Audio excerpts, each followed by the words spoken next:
Nasceu em Jardinópolis, São Paulo. Ela é Carmen Silva de Souza Barbosa. Desde criança, ela já mostrava seus dotes artísticos. Foi nadadora e patinadora. Sua trajetória é recheada de ótimos trabalhos, excelentes musicais e muito humor. Canta, dança e representa há mais de 30 anos. É casada com Guto Graça Mello. É mãe do Marcos e do Max. No perfil de hoje, eu converso com a super talentosa atriz Sílvia Massari. Sílvia, muito obrigada pela sua presença aqui no perfil. Uma alegria te receber. Obrigada a você, Rogéria. É tão bom. Por todos esses adjetivos aí, fiquei até sem graça. Imagina. Mas é um prazer, a gente já fez outros programas e estar do teu lado, assim, com essa tua inteligência, essa tua habilidade é sempre muito fácil. Poxa, muito obrigada. Agora eu que fiquei encabulada. Você que é a dona do negócio aqui hoje. É um prazer muito grande conversar com você, porque a gente gosta muito de conversar com gente que entende do seu ofício. E você é uma pessoa que entende do seu ofício. Com certeza, porque foi a única coisa que eu fiz na vida. Mas fez bem feito, isso é o que importa, sim, né? Eu procuro você, fazer. Desde garotinha, lá com 3 anos, você já dava sinais de que você gostava dessa veia artística, não foi? A mamãe me dizia que eu cantei antes de falar. Com 4 anos de idade, eu ganhei meu primeiro concurso de canto. Eu me lembro, engraçado, são imagens que a gente às vezes não tem, né, de infância, mas eu me lembro dessa borboleta. Eu ganhei uma borboleta enorme de asas, ela batia as asas e você empurrava como se fosse um cabinho, como se fosse uma vassourinha, assim. E brinquedinho artesanal até. Aquela borboleta ia batendo as asas. Esse foi meu primeiro prêmio, né, da vida artística, aos 4 anos, quando eu ganhei um concurso de canto. E eu fui crescendo e já pegava as toalhas de mesa da minha mãe para fazer túnicas, para criar teatrinho, montava na sala, chamava os vizinhos, era muito engraçado. Mas você teve algum estímulo, assim, a sua família de certa forma tinha alguém que te incentivava, era absolutamente natural? Não, eu interpreto isso como coisas de outra vida, porque ninguém. A minha mãe tinha uma bonita voz, ela cantava em bailinhos, mas a mamãe era do interior, né, nasceu em Brodowski, na terra do Portinari. E quando tinha festinhas, coisas assim na cidade, ela cantava. Tem uma avó também da parte de pai que era cantora lírica, mas de igreja só. Ninguém do mundo artístico, ninguém. Isso é uma coisa que nasceu comigo e desde muito cedo eu já sabia o que eu queria ser.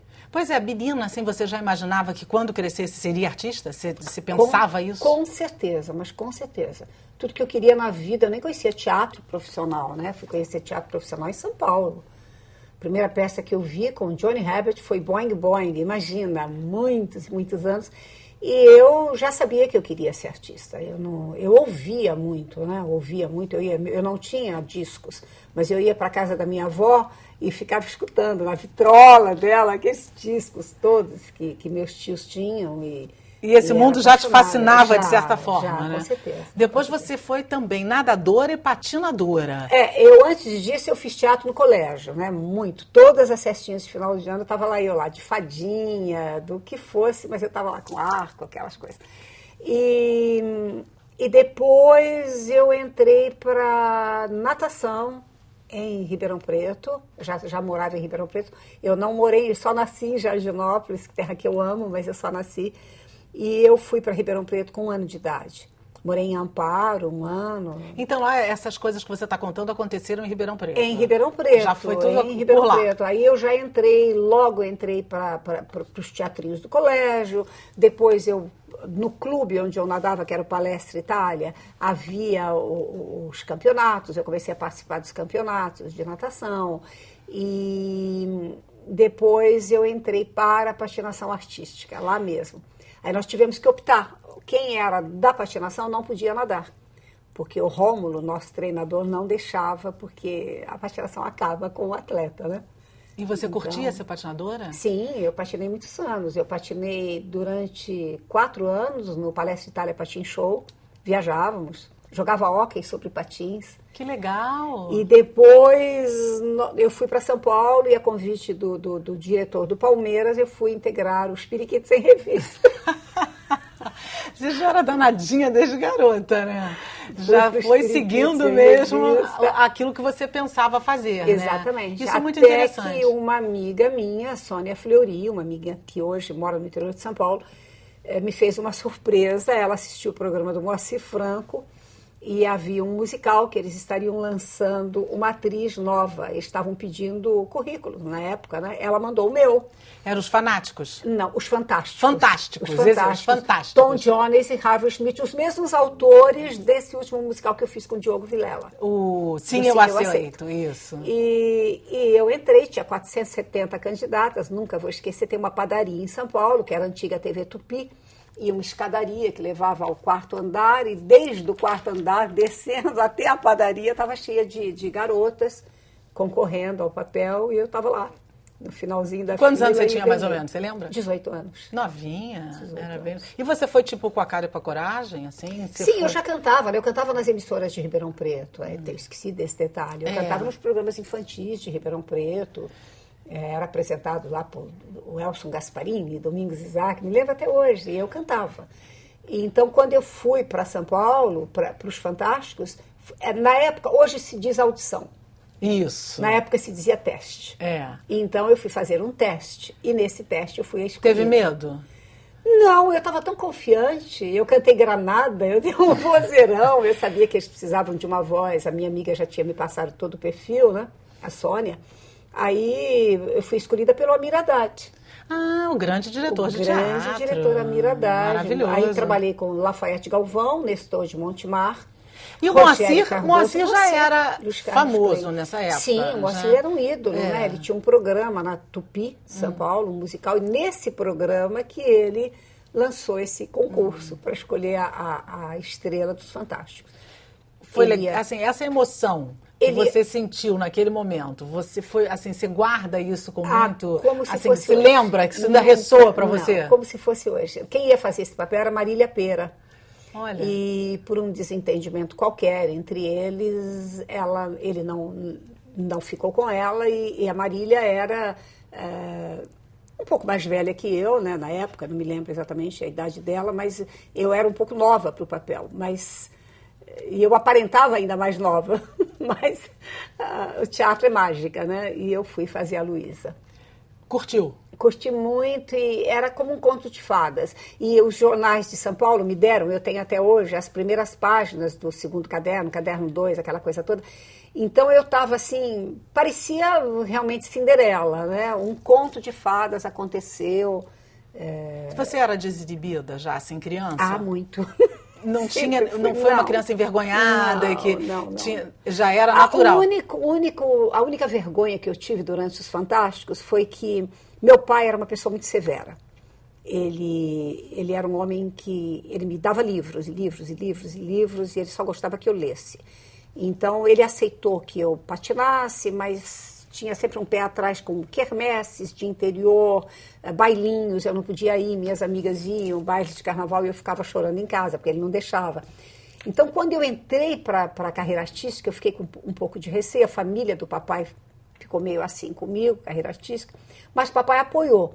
Só que tinha um beijo em cena, com Luiz Carlos Clay. Nesse primeiro? Primeiro. Nos Fantásticos? Nos Fantásticos. Tinha um beijo longo, tinha uma música, durante a música nós ficávamos por cima de um muro, que na verdade era um rapaz que ficava assim, e a gente trocava um beijo, ficávamos parados ali, absolutamente técnico mesmo. Que hoje em dia não seria nada. Mas eu morria de vergonha desse beijo, entendeu? Eu morria de vergonha, porque meu pai estava vendo. Mas depois ele te apoiou, a família apoiou? Sim, a família toda apoiou. E essa questão da leitura deve ter sido fundamental para você, né? Porque para um ator ser mais completo, a visão de mundo precisa ser ampla, né? E a leitura faz parte desse processo. Então isso deve ter sido fantástico. Eu fiz curso normal também, né?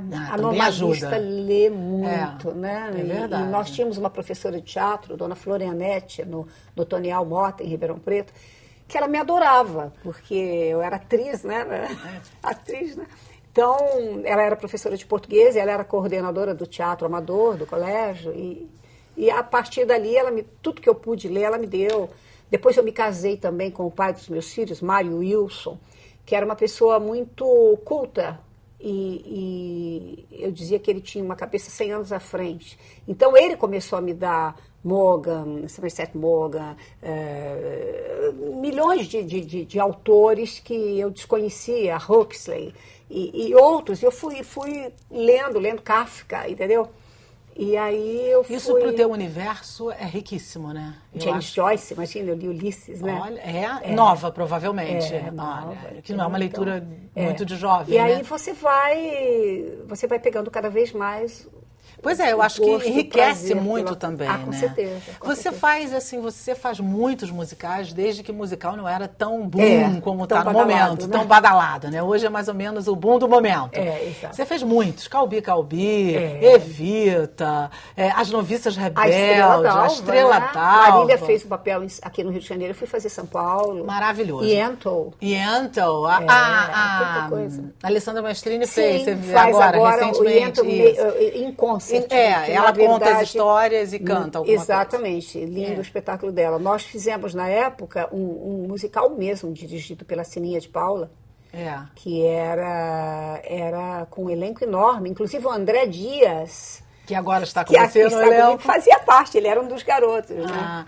Então, essa história dos musicais, o que você acha, você que tem tanta experiência, o que é preciso ter além de um bom físico, de uma boa disposição, porque é uma coisa, é um trabalho mais cansativo, digamos assim. Não sei se mais, mas que exige muito de você. Qual é o lado mais complexo de se fazer um musical? Com tanta competência, assim, como você faz? É disciplina.